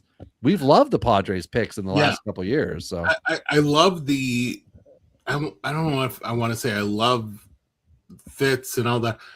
I love the willingness they have to take a risk and to go after a guy who's got big time upside and believe in your system to develop that guy well enough in order to trade him away. Yeah, because that's pretty much what they're going to do. All of these players they drafted, we're waiting to see where they're going to blossom in the majors. It's not going to be San Diego. They could extend them like Merrill, right? Let's not forget. Now and again, yeah. But Ezekiel Zion, their 20th round pick, is a guy who I'd heard a little bit about. So they take a lot of guys that you're like, oh, well, that could be an interesting if he gets a shot. Well, that could be interesting. Chris Downs, 6'7" lefty. That's a big boy. And out of Cal Poly. They all the way up and down their draft, they got athletes. That's one big thing is they got a lot of really big time athletes, and the pitchers that they got are the type of pitchers who the radar guns really like, or have tremendous extension, or they have tremendous, spin on their curveball or things like that. These are the type of guys that they go after. And then they take that one thing they do at exceptional level. They try to push a little bit more and get you to perform very well in A ball. And then you can highlight a trade for us to go get something we need for our playoff run.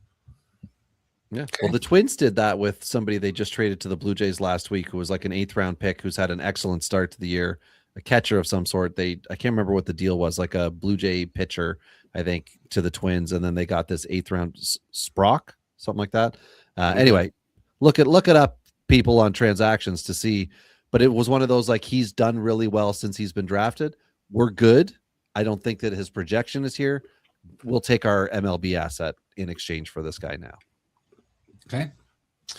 Heading north to the Bay, San Francisco. They had an interesting draft, and they ended up picking Peyton Bonds at pick 90. Barry Bonds' nephew. Talk about their draft. 3 high schoolers. Smart pick, first off. Flora. Flora makes a hell of a lot of sense, but then three pitchers to start off the draft. So, yes, Carson Bullman was 29th, and Cade Wakalata. Watcher? Anybody? Anybody? Wachter is what I would say. Caden Wachter was 55th overall. I did make Buster Posey out to be an aggressive drafter when we did our mock draft, and I got to pick for him. I just reversed it. He got the high school guys later. I thought he was good to go, or a little earlier with it. But I don't know. I don't know what to expect at this point. They one guy late, Dalton Wentz, was their 16th rounder, who was ranked inside MLB top 250. That's the lone guy I noticed. No one stood out or currently stands out for me as like a sleeper type college draft pick. I don't know if you saw anybody there, Ben. The only one is 17th round Tanner Malley. I don't know.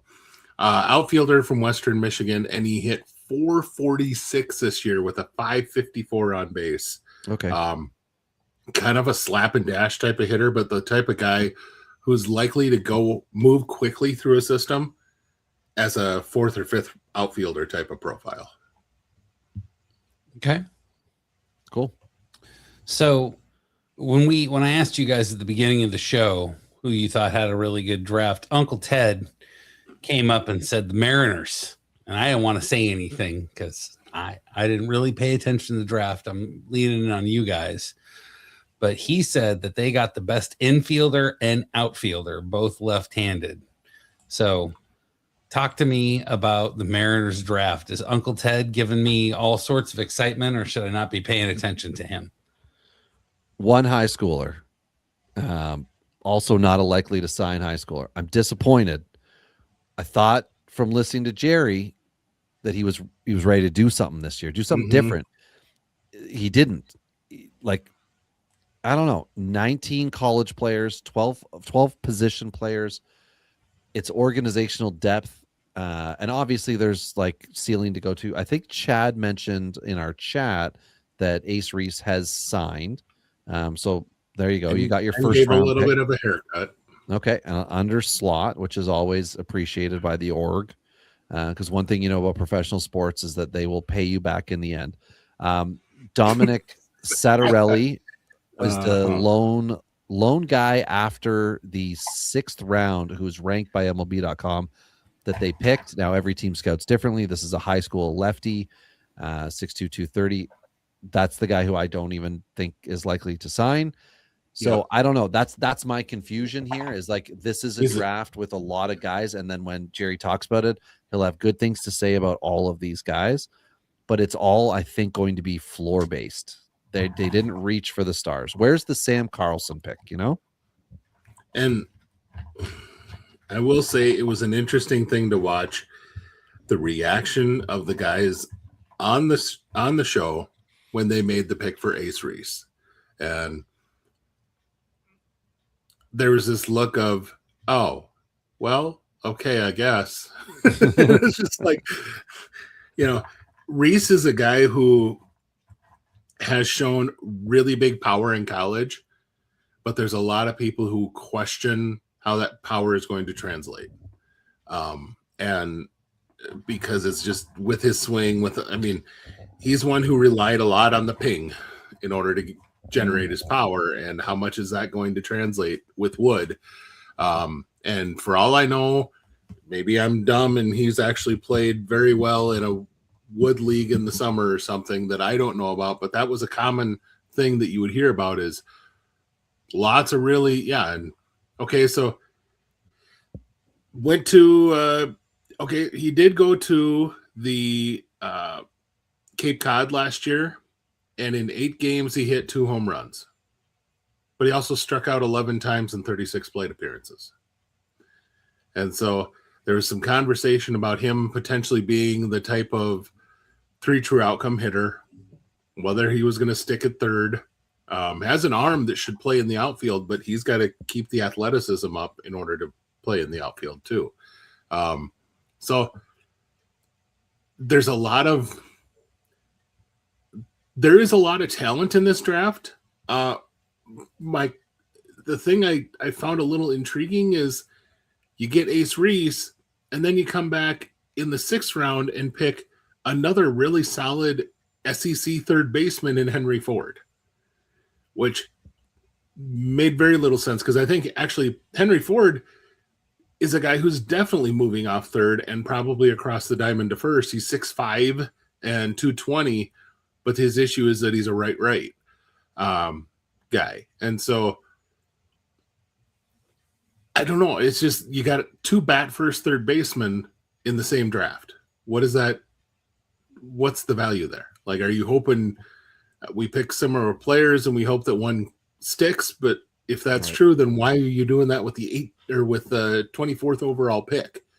Like, Henry Ford, automotive jokes aside, to me is a Rockies pick that you get real excited about the potential to blast a bazillion home runs. And then, nothing comes of it. But I'm with you. That it's part of the confusion as to like, they're doubling down on spots, or are they going to try to have these guys like Ace Reese, obviously first crack at the, A ball, third base, and then Ford is first base DH like you're talking about? Or are they going to just kind of let guys compete against each other from the hop? When you get this many college guys, the expectation is that they'll, except for pitchers, I guess, they should all report somewhere and get 50 at bats by season's end. Some of them, as I mentioned, 100 at bats can happen. But this is a lot of guys who need to go to kind of 2 spots. Plus, like, you're not going to move guys out of your complex now because they're going to be blocked by these these players. So it is different for me. We'll see how it plays out, but like I wanted more. I wanted more, Jerry. More. That's a really good description of the next draft too. Okay, let's go to St. Louis. Okay, the top of this draft, great. First, Ben Sam. If I told you I've got a guy who's got 46 home runs, a 310 average,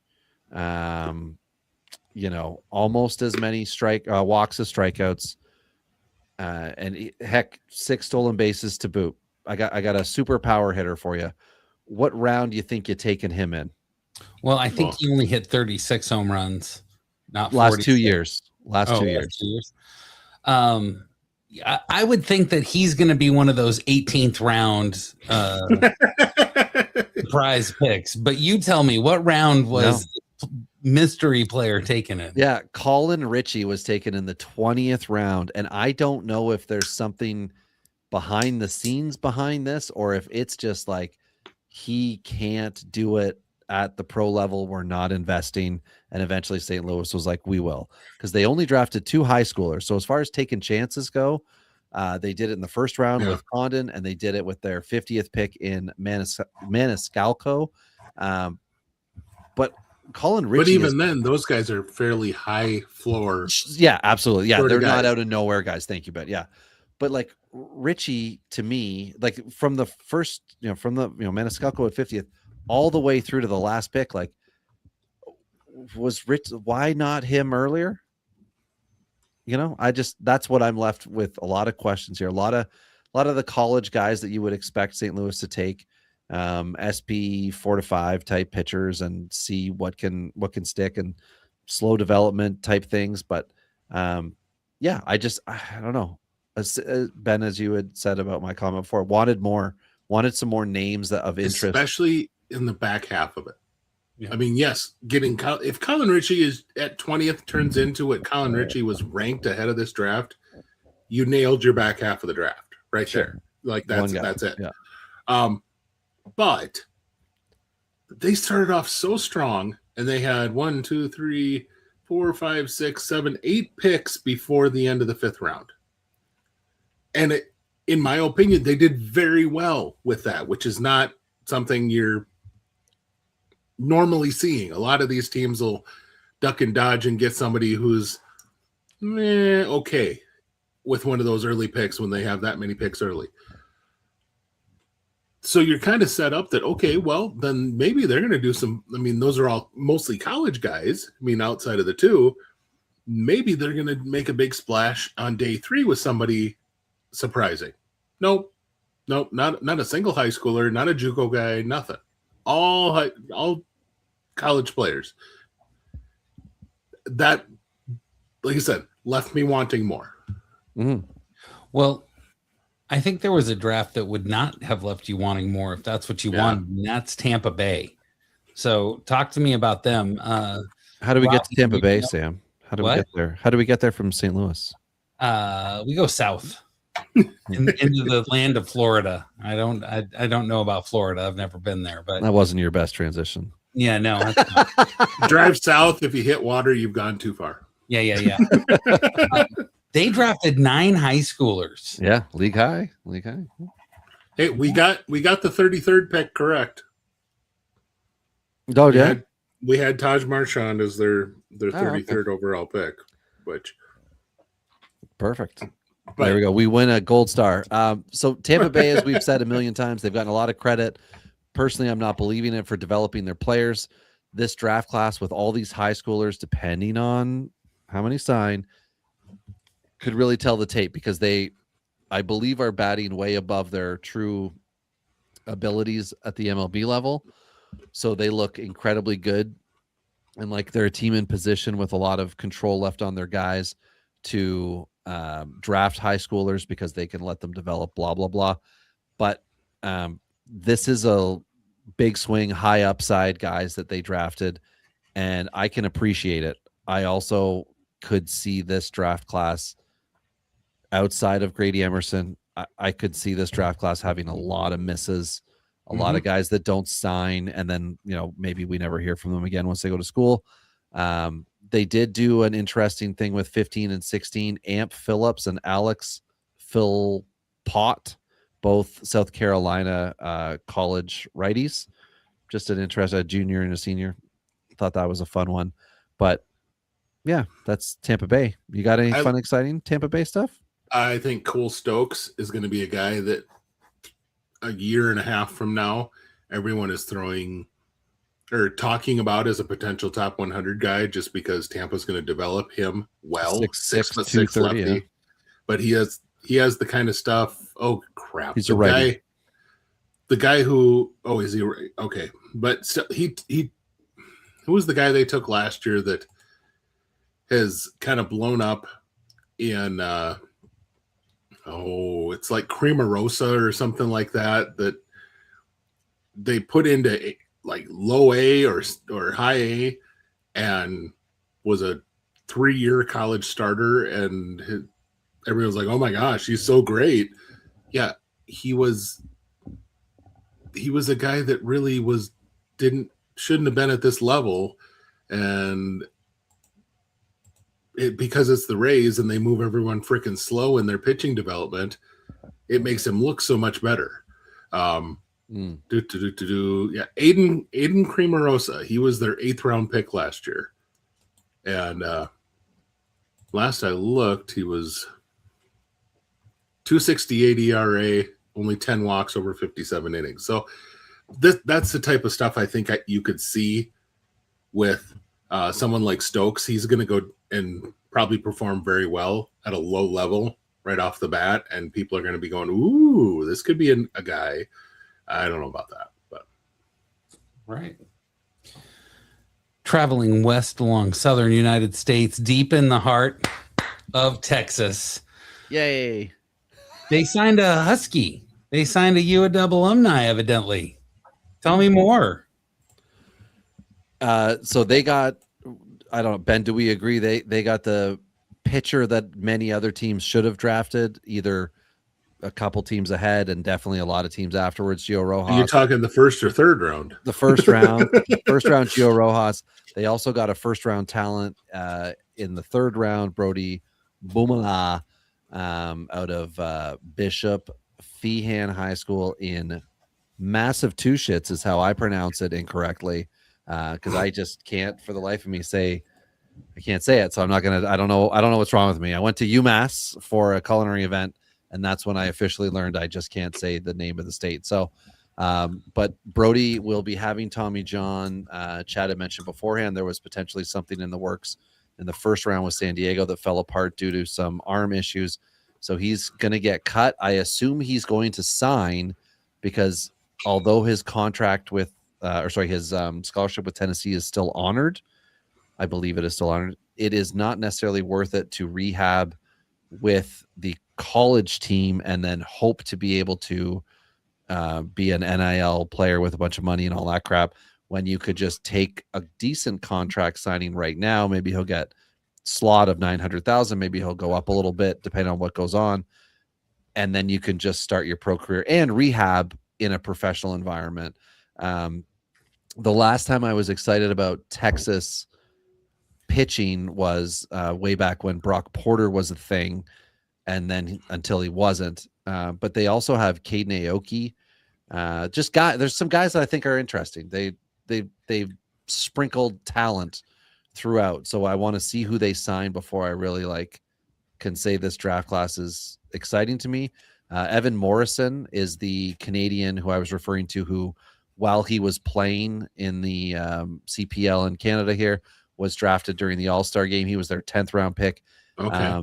He is also a University of Waterloo alumni. So Waterloo. Yeah. Excuse me. I probably fed him. That's what I'm saying. Michael Anderson to me is a fun one on here.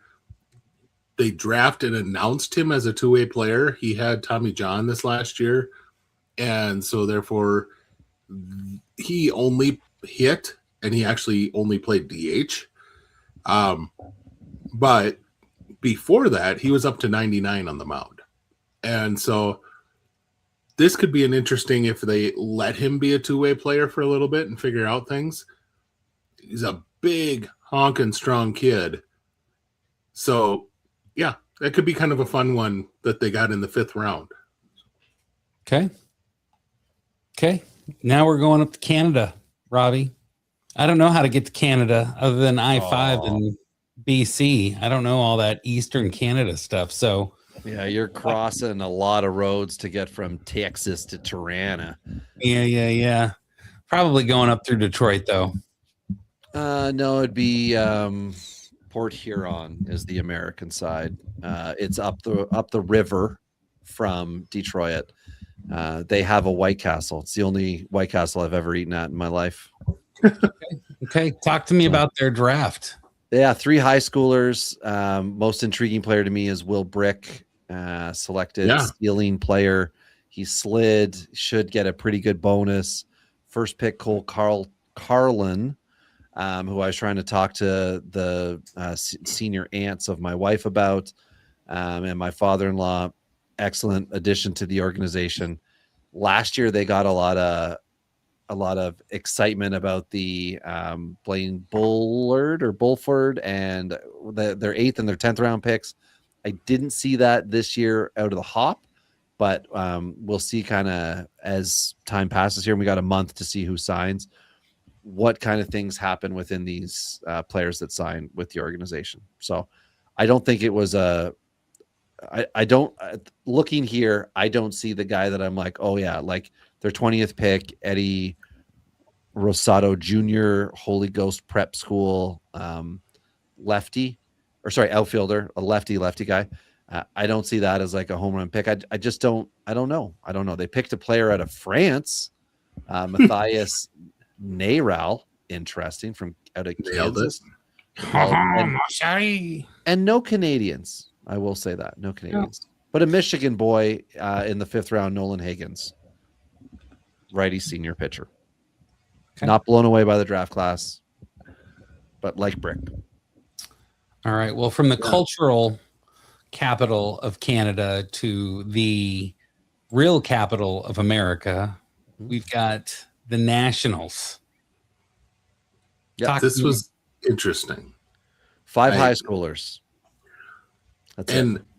But starting off the draft with Hakopian is a choice. Yeah. I'm not sure where he fits defensively, but he's a high floor hitter. And then you come back with Chase Brunson, who's kind of a do everything sort of outfielder. And then while there's still some other guys on the board that I think could be interesting, you go for a high school shortstop in a system that already is just plugged up at shortstop.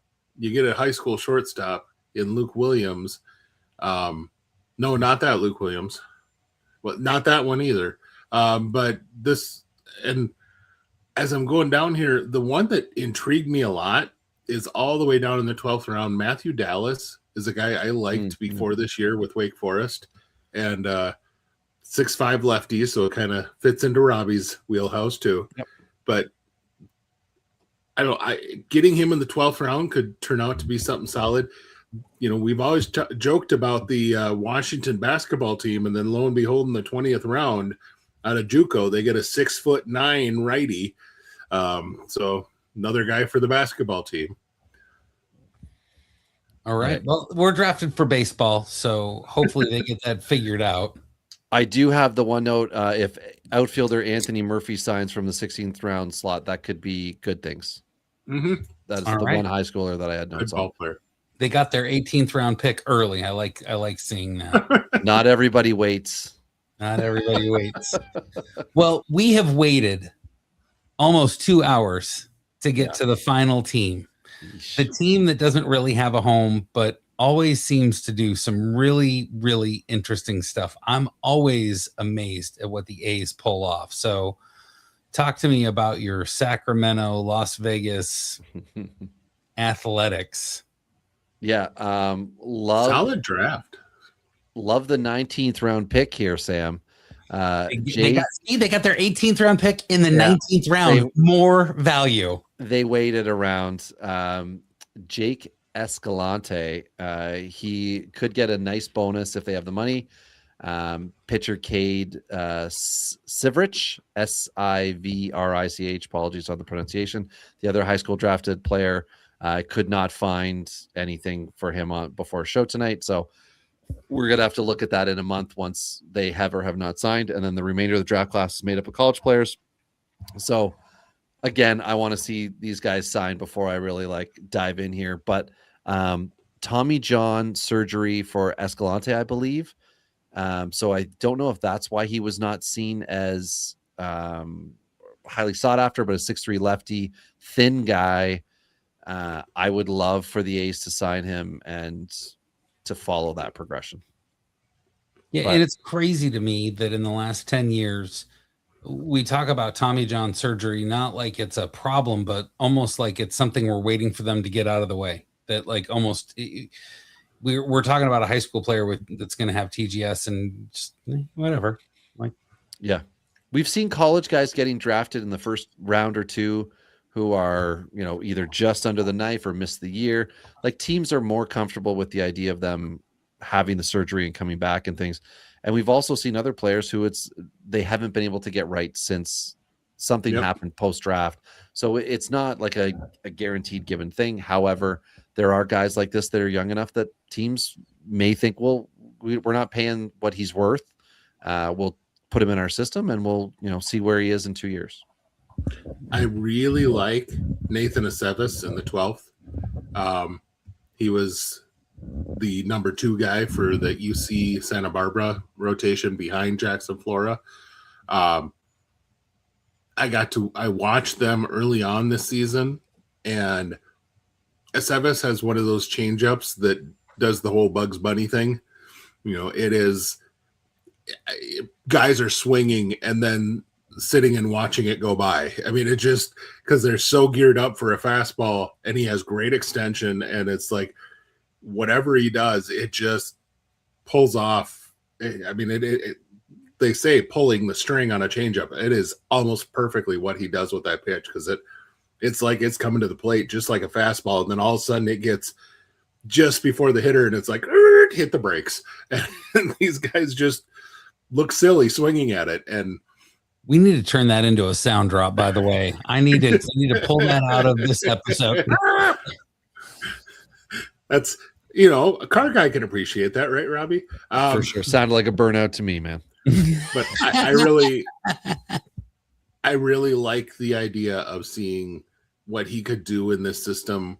The breaking pitches aren't bad. They're just not great. They need some work. And if you start with a fastball changeup combo to start and come in knowing that you are a 12th round pick, so you're probably headed to high A at best next year to start the year. You're likely not going to pitch any this year. You got a chance to just work all off season on the off speed pitches and doing stuff. And now that you're with the right org, they can do things like that. So.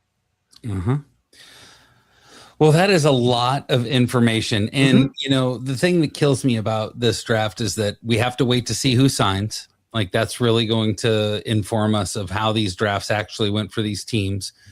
Like every other draft that happens, you go through a bunch of mocks, you think about what teams are going to do, and there are 30 crazy ideas in that room that everybody's got their own thing that they're doing. They've got their own focus.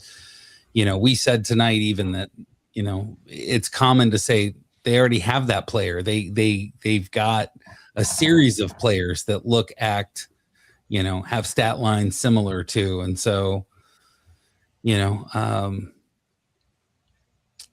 Angels had a draft and, everybody on the screen was left going, what did they do? Mm-hmm.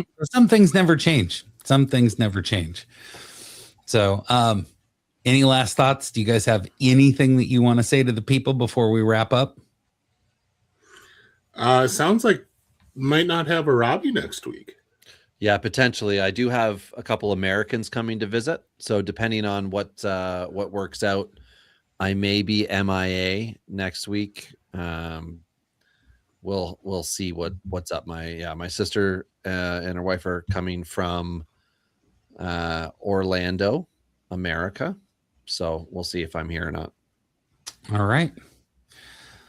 Well, I can't thank you guys enough for teaching me so much about this year's draft. I got to play with baseball cards while it was going on, and now I feel like I'm all caught up. It's great.